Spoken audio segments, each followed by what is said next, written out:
Hi there, everybody. Welcome back to another episode of Life in Motion.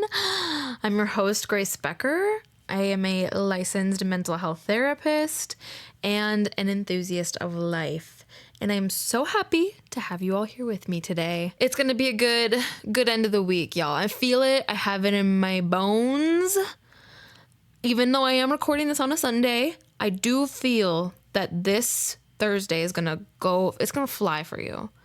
Like it's gonna fly, you're gonna surf right into Friday, and it's practically the weekend by the time you're in Friday. So yeah, and you're gonna have a baller weekend. I can just feel it in my bones. I can feel it. What is everyone doing this weekend? Please comment down below. I wanna know what other people do with their lives. Oh, I want to know what other people do with their lives. What am I doing this weekend? I have some stuff with the podcast I gotta do.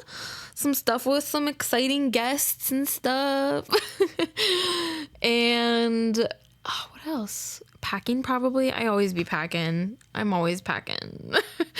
Packing up my house, that is, because I'm moving end of June, and then again at the end of July. I'm gonna go live with my man for a month, and then once his lease is done, we're gonna move out into a home, hopefully, that we will own. Hopefully. Do I move out in T-minus? Let's check. T-minus, let's check. T-minus 36 days is when I move out of my house, and then add a month onto that. 30 days or whatever? Then that's when Jaden and I move out of his place, and we don't have a home lined up quite yet, which if we don't, then that's fine. We'll just rent an apartment and then continue to look for a house to buy, but it do be giving me stress hives, I'm not gonna lie. I'm like a mixture of type A and type B. I've talked about on the podcast. I'm definitely a type C girl. I'm a little mixture of both, and it's giving me a little bit of anxiety not knowing where we're going next. There's a lot of options in the air at the moment that I'm not going to reveal just yet because I don't want to get my hopes up, but I will certainly give everybody an update once we do know. I have just been putting a lot of energy into, oh my God, hitting my mic and shit. A lot of energy into my packing and spacing that out. So I'll probably be doing that this weekend. I don't really know if I have much else planned. Mostly the podcast stuff was on my to-do list. And yeah, I am planning a trip to go visit a friend in Minneapolis. I'm really excited for that. They have a Trader Joe's there, and I don't know if any of you have ever been to Trader Joe's, but I'm so envious of people who have one near them. What is everyone's favorite Trader Joe items? Some of my favorites, I really love those soup dumplings that they have. So good. And then they also have these, they're like a Takis style chip. I forget the name. This is horrible. This is probably my favorite snack that Trader Joe's has, and I don't know the name. It's lime chili stuff. And they're so good. They're my favorite. And every time I go, I always get 6 bags of them because I'm a fucking fiend. And they have really good products too, hair, body care stuff. They have some fun drinks. I like some of their, they have those little, I forget what they're called again, but they're these candies, these gummies, and they're fish and lobster and dolphin, and they're so good. They have sour and regular gummies, and I love gummy candy, and so those, especially sour gummy candy, so those are good. I'm excited. Obviously, I'm excited to see my friend, but I'm also gonna stop at Trader Joe's when I go visit her. But yeah, exciting things. Europe is coming up soonish. I'm going to Europe for a month, guys, in August for a whole month. Jane and I are traveling around, and I'm really excited for it. I was thinking of maybe vlogging that journey and posting on TikTok, but that would be on my private account, not my podcast account. But if you guys would be interested in that, please let me know. Leave a comment down below if you'd be interested and you're like, girl, do it. Because then I'll start actually getting my ass in gear and preparing to bring all my vlogging stuff for that so I can make videos. But yeah, that's the kind of thing, my update. I hope all of you are having a nice Thursday. And like I said, I have that feeling that you're going to have a nice weekend too. So you must be asking yourself, if you didn't read this title, Grace, what the fuck are we talking about? Well, I like the title talks about, we are going to be talking about codependency versus interdependence, because sometimes those can be confusing terms. If it's not, part of your vocabulary, you're probably like, I don't know what those are, but never fear. We are going to talk about it today. And we're going to do it in kind of a different layout. I was not really sure how I wanted to go about this episode with this content, but I'm going to give you the definitions of each one, and then we're going to get into some key traits of them. I'll give you a little example. We'll do a little cross comparison, some interesting facts, and then I also have some stories and analogies that I have pulled from not out of my ass. One is from a book, and one is just like an analogy, a couple analogies that I like or that I found while I was doing research. So yeah, I will have all of my sources linked down below if you want to know more about that. But yeah, should we just hop right in, dive right into it? Okay, so we're talking about codependency versus interdependence. Now, codependency, by definition, is called as states. It is a dysfunctional pattern where one person enables another's poor behavior, such as an addiction, irresponsibility, or emotional instability. And it's often sacrificing their own needs in the process. So if you've ever been called codependent, whenever someone is codependent, that person is codependent. Like, they're the person who's enabling another's poor behavior, and they're sacrificing themselves and their needs in order to do that. So it's almost like a people pleaser, but one-upped, right? Like codependent, it's a pattern. So it happens often, right? There's recognizable patterns with this. I've seen it a lot in intimate relationships, but you can have codependent relationships with across the board with coworkers, friends, family. It doesn't really matter. With yourself? Could you have it with yourself? Maybe. Are you stuck in a pattern of enabling your poor behavior, but also sacrificing yourself in the process? Maybe you have a codependent relationship with yourself. Who knows? But what are some key traits to codependency? So this is where you're going to get into like the nitty gritty. And if any of these like strike a chord with you, I would recommend doing a little bit more digging and research. So key traits to codependency. First one is people pleasing at the expense of self. This one I think is pretty straightforward, but basically if you have your own desires or your own needs, but you put those second, or you just like say fuck it all to all of your needs.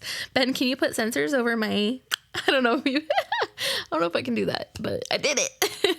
For those who can't see me, I definitely just flipped off my camera. Saying fuck you to all of your needs to help another person, right? People pleasing. We're trying to please other people even at the expense of ourselves. So that's a key trait. Another one is difficulty setting boundaries. I talk about boundaries all the time. We're a boundary loving podcast, and people with codependency struggle to say no to others. They struggle to express their needs. They struggle to set lines, like lines to not be crossed, and expectations. And say they do set a boundary, it is really hard for them to uphold it, because boundaries are not about what you're going to force another person to do. That is a rule. Boundaries are what you're going to do in response to something.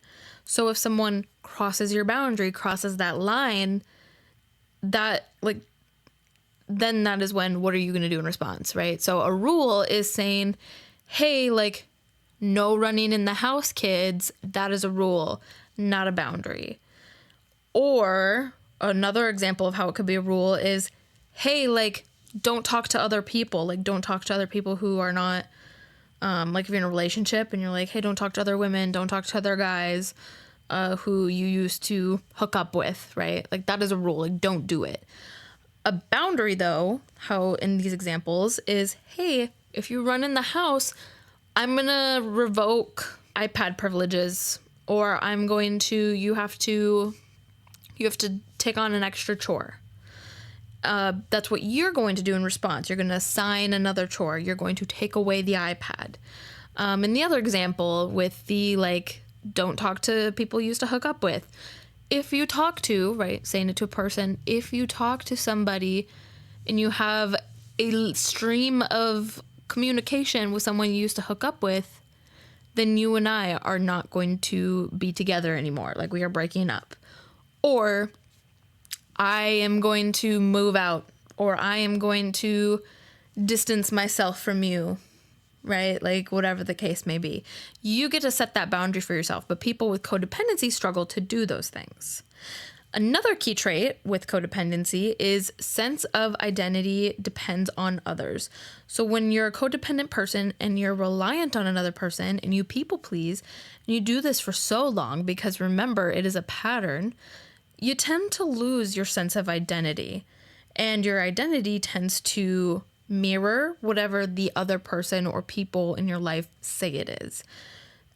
So if you are in a codependent, let's say, friendship, where you enable your friend's emotional instability, let's say, and you're often sacrificing your own self and all these things, like you're like just in this like loop, this cycle, this pattern of codependency, and you have this identity that you have lost because you're so focused on your friend and like catering to them and whatever they need, that you forget that you have your own like hobbies, you have your own career, you have your own like thing going for you, and your identity becomes whatever that friend says. So maybe your identity is being their friend. Maybe your identity is being their caregiver, being their errand person, being their dog walker, being their whatever. You get the point, I think. So yes, that's a key trait. Losing a sense of identity, or just it's dependent on what another person says. Another key trait is fear of abandonment or rejection. Often when people get into these codependent cycles, it is because of one of those two things, if not both, abandonment or rejection. This could be linked to trauma, like a prior experience you had as a child or in another relationship. But when you have that fear of abandonment and you don't want to lose somebody because it makes you like wig out, or you do not want to be rejected because that also makes you wig out, you do whatever you can to please the other person, even at the expense of yourself. So neither is healthy, right? It's not healthy to, lose yourself in another person's needs. It's also not healthy to ignore that either, though. Like, we have this abandonment and this rejection. What we want to do is we want to work on that, right? Through therapy or through whatever. But our abandonment and rejection often keeps us stuck in this codependent cycle because, again, this person has also shaped our identity. This person has made it difficult for us to say no and to set boundaries. And we're stuck in this pattern. So there's a fear of abandonment and rejection. So we just keep on doing whatever they need, continuing to sacrifice, even at the expense of ourselves. Another trait is being emotionally reactive or not self-regulating. So emotionally reactive basically means a person who is codependent tends to just have really strong emotional reactions to other stimuli. So if there is a conversation happening, like say that you're in a codependent intimate relationship and you're the person who is codependent and who like enables the other person's poor behavior, say they have an addiction to alcoholism, and they have had a couple of drinks and you've been like in the house, you're cleaning, you're putting stuff together, getting things ready for tomorrow, and all of a sudden your partner walks in and they have had a few drinks and they come and sit down on the table and they like slam their drink on the table and they're just like pissed and they got this look on them. And all of a sudden, right, like you're getting like emotionally reactive and you like don't know how to control your emotions. Boom, anxiety is like skyrocketing and you just do not know how to regulate yourself and you don't know how to bring that anxiety down. You don't know how to bring that fear down. You don't know how to cope in that situation because typically you were so manipulated and you have been in this cycle for so long that it's become your normal, air quote, and there's that difficulty to self-regulate because if you were able to self-regulate, if you were able to calm yourself down, able to set your boundaries, express what you need, then that is not really what would lead you to a codependent relationship. So we often see this emotional reactivity and not being able to self-regulate in codependent relationships. Another trait. We have 2 more traits. The next one is feeling responsible for others' emotions or choices. So this also happens a lot. When there's a person in your life who is struggling with a poor behavior, in the examples it gave addiction, irresponsibility, and emotional instability, right? Like a person, you can't rely on them emotionally. You know that you can't trust them with stuff because they're irresponsible, or they struggle with a serious issue that causes them to be abusive, to be manipulative, to help keep you stuck in this cycle. There's also often a lot of blaming and shaming and guilt that comes with that person, where they blame, shame, and guilt trip the codependent person. Are you following me? Does that make sense? So this codependent person, they feel responsible for the other person's emotions or choices because they have been made to feel like that. They have been made to feel guilty, shamed, or blamed whenever the other person makes a mistake. Like if the one person like breaks a vase because they're pissed off and the codependent person is like, oh shit. And then they take responsibility. They're like, yeah, I'm sorry. Like I probably shouldn't have like taken out the trash before you had finished throwing your beer bottle away. I'm really sorry. Like they take ownership of that person, like breaking why did I say vase? The glass. Oh my God, we're all over with this. But you know what I mean? Like they take responsibility for the other person's emotions or choices, but that is not that is not on them though. And that is what can be challenging to come to terms with. And that's why it takes time and consistency and patience to get to that understanding that we do not have that much power. Okay, we do not have that much power over another person where we can control what they do or what they say. So you are in no way responsible for that. Even a person's emotions. You can absolutely do things that influence another person's emotions, but you can't necessarily go to a person and be like, feel mad, feel sad, feel happy. But we can do things to help foster certain emotions, if that makes sense. Okay, so the last trait of codependency is often that it is linked with low self-worth. Self-worth, like how we think of ourselves, how we present ourselves, how we believe we are as a person.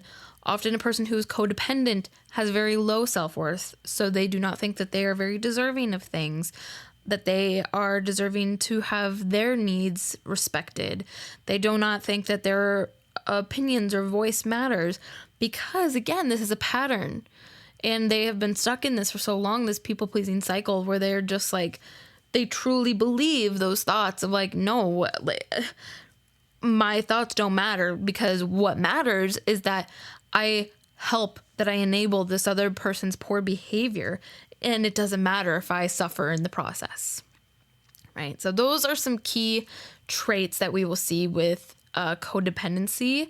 And in this example that I kind of pulled, it says a person stays in an emotionally abusive relationship because they feel responsible for their partner's happiness or fear that setting boundaries will make them unlovable. So that is an example that kind of ties it all together, right? We have the person staying in an emotionally, mentally, verbally abusive relationship. It can sometimes get physical, but not always. But for sure, emotionally abusive relationship because they feel responsible, right? So we're getting that feeling responsible for the other's emotions and choices.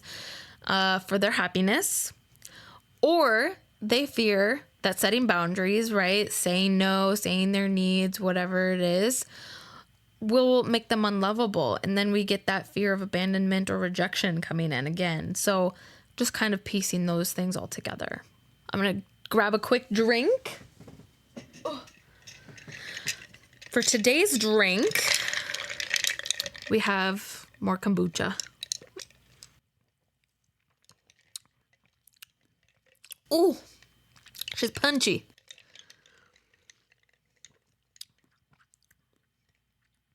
Oh, she's strong, but she's so good.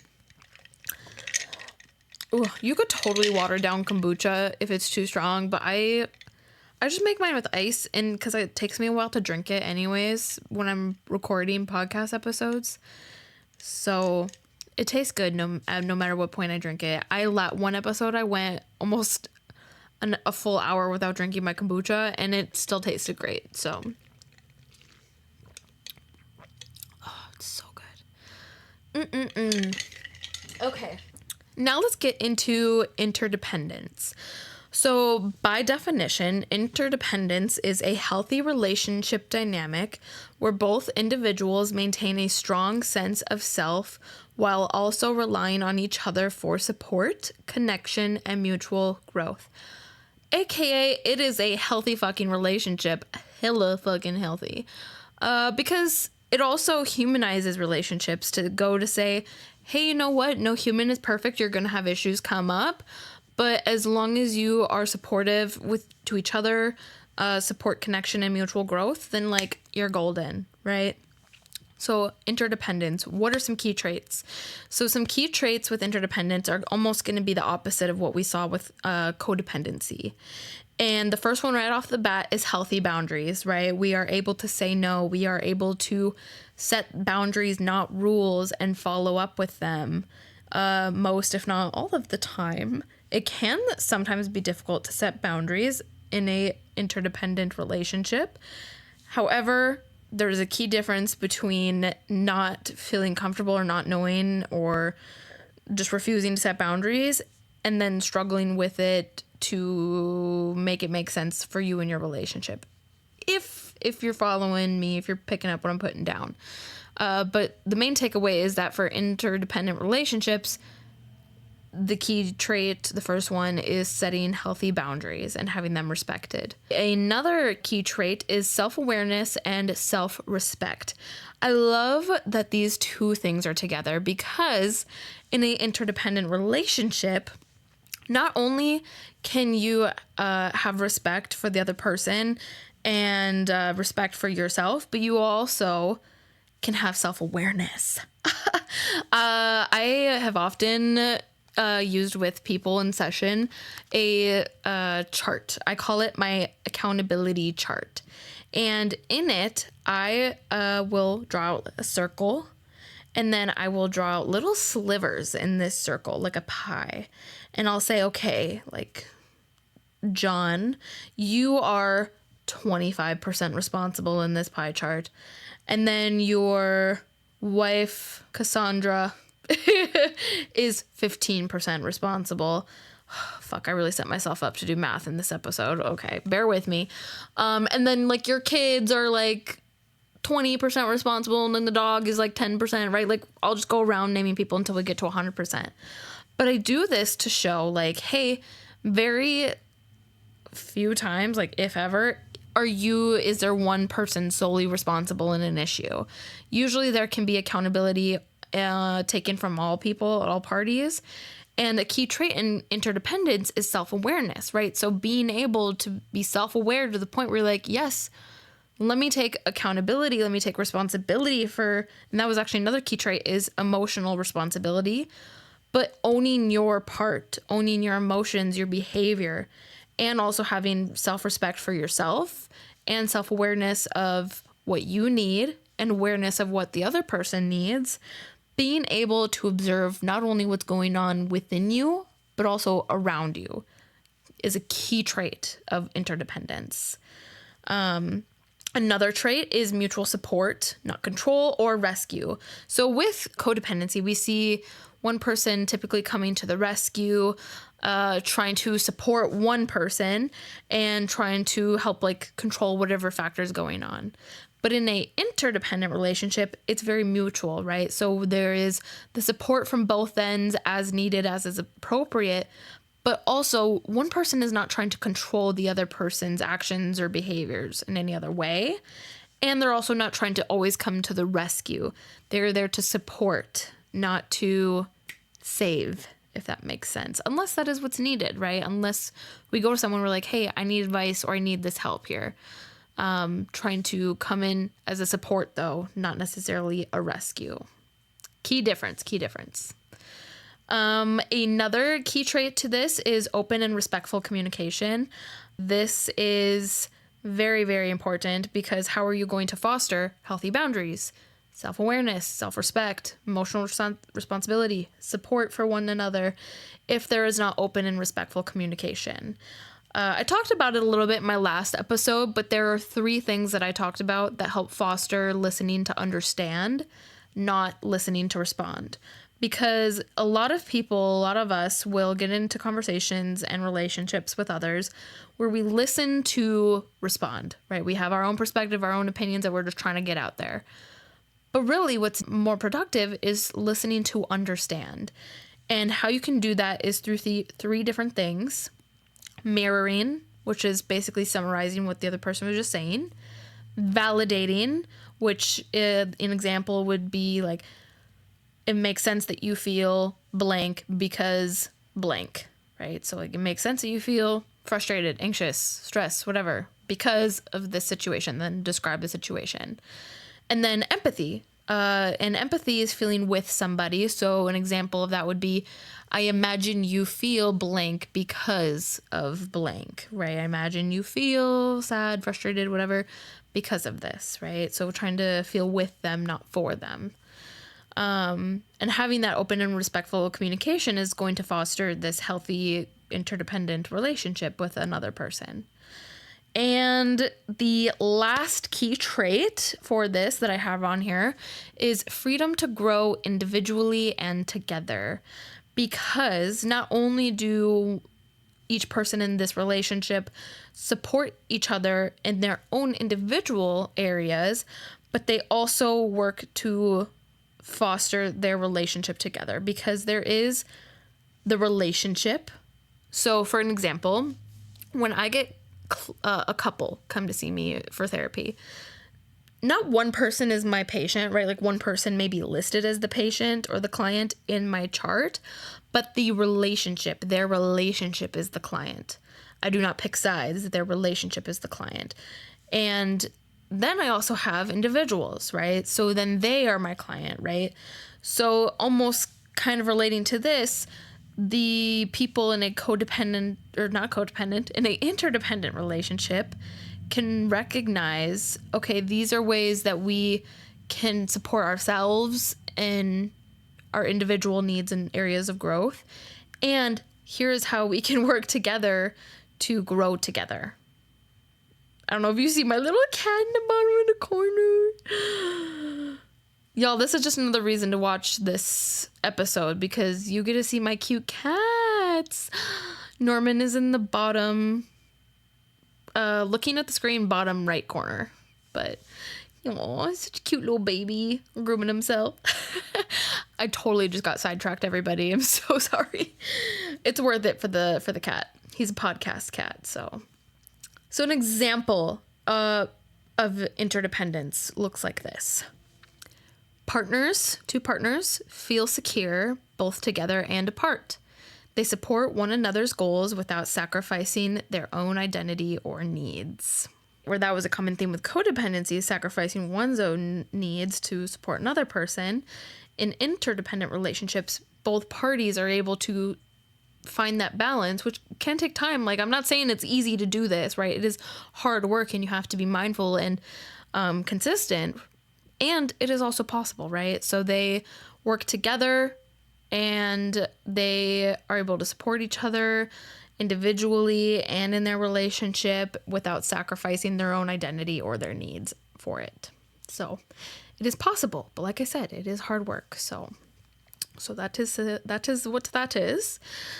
Okay, let's get into some interesting facts, shall we? Right now that we've kind of gone through codependency and interdependence, we've identified some key traits, how they compare to one another. Now let's get into some interesting facts. So one, codependency originated in addiction recovery. So the term codependent was first used in the 1940s in the context of Alcoholics Anonymous. It described people whose lives revolved around alcoholics, usually partners, who enabled the addiction, often by covering up consequences or sacrificing their needs to help keep the peace. I just think it's really interesting because codependency is such a thing I use with so many people all the time, or I just talk about it, and it's not always, in the case of one person is enabling an addiction, so to speak, like an alcoholic. It can be other things, right? Like we were saying, irresponsibility, emotional instability. It can be a lot of other things. But it was originally developed from that in the 1940s under the Alcoholics Anonymous context, right, of codependent. So just an interesting fact, right? A little something to share there. Another interesting fact is that these terms are not just for romantic relationships at all. I think I've explained that a little bit in some of the examples I've given, but a codependent patterns and interdependent patterns can show up in all sorts of relationships. It can be friendships, it can be family, parent-child, child-parent, it can be work dynamics, and it can even be therapist-client dynamics, right? Sometimes therapists can fall into the enabling mode almost, or clients can fall into it. Hopefully that's not happening. I really hope it's not, but it can happen. Or you can have an interdependent relationship too, which also might not always be appropriate, but again, it could happen, right? And it's not just it's not just a singular, like only in intimate relationships. This can show up in different patterns. So if you were listening and you're like, doesn't really describe my romantic relationship at all. But if you're like, yeah, it really describes the relationship I have with my mother, or my sister, or my father, or my brother, or whoever. Yes, it can happen in those relationships as well. And it is possible that you have a codependent or interdependent relationship with that person that you were thinking of. Okay, the third interesting fact is that interdependence is rooted in secure attachment. So I did do an episode a little while back with a friend and colleague of mine where we talked about the 4 attachment styles. So if you're interested in that, you can go back and look for that. I think it's just called Understanding Attachment Styles, something like that. But in one of them is secure attachment, which is kind of the goal. That's the thing we're striving for, is to feel secure, safe, respected, understood in a relationship. And interdependence is kind of a hallmark of that. In attachment theory, people with secure attachment styles typically form interdependent relationships, right? It makes sense, right? Those healthy boundaries. They're comfortable being close and being autonomous, and traits are associated strongly with strong emotional health. So very interconnected factors there. The last interesting fact that I have is that culture can also influence this balance. In collectivist cultures, interdependence is often valued more than independence, because there's also a difference between those, right? Independence is the self, where interdependence is a relationship. And in certain cultures where they value that collective, like community style, there can be the prioritization of interdependence over independence. However, there is a line between healthy interdependence, which is shared goals and harmony, and enmeshment, and codependency, right? So loss of individual identity. So, and I'm not saying all cultures are like that, but there is that difference, right? The interdependence where you can share goals and harmony and have that enmeshment, with them. And sometimes like things can develop to the point where you lose your own identity at the expense, right? So then that's when we're kind of maybe dipping into that codependency territory. So it's just interesting to see how different cultures can be influenced by that balance. Something that you can maybe look into more in your own culture and see how that has played dynamics in your life. So very, very cool. Those are my interesting facts for you all. I have a few stories, analogies that I wanted to share with everybody as well. But before I do, I'm going to take a little drinkity drink from my kombucha. Oh, gosh. It's so good. Okay, we're almost to the end, y'all. Okay, so now we have some stories and analogies for you. So the first one is the empty cup story. You may have heard variations of this, right? Like filling your cup sort of thing. But this is one that is used to describe codependency. So in this story, it says, a woman gives, and gives in every relationship. She says yes, even when she wants to say no, and eventually feels used and invisible. When asked how she feels, she says empty. A therapist hands her a cup and says, you keep pouring from your cup, but you never refill it. What happens when you give from an empty cup? Dun, dun, dun. So this metaphor is used to describe codependent burnout, right? So this is where helping others is replaced by that self-care and self-respect, right? So where we would normally have self-care and self-respect, it's replaced with helping others, right? At the expense of ourselves. So in this story, it explains the codependency, how this woman, right? It said in there, she says yes, even when she wants to say no. Difficulty setting boundaries, difficulty having that high self-worth, right?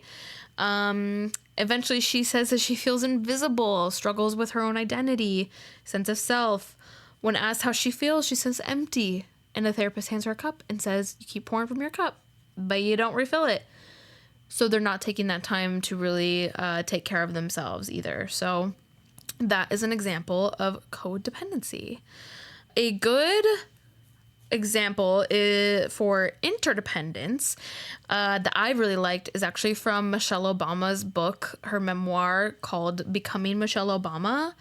And in it, she described how she and Barack had grown individually while being married.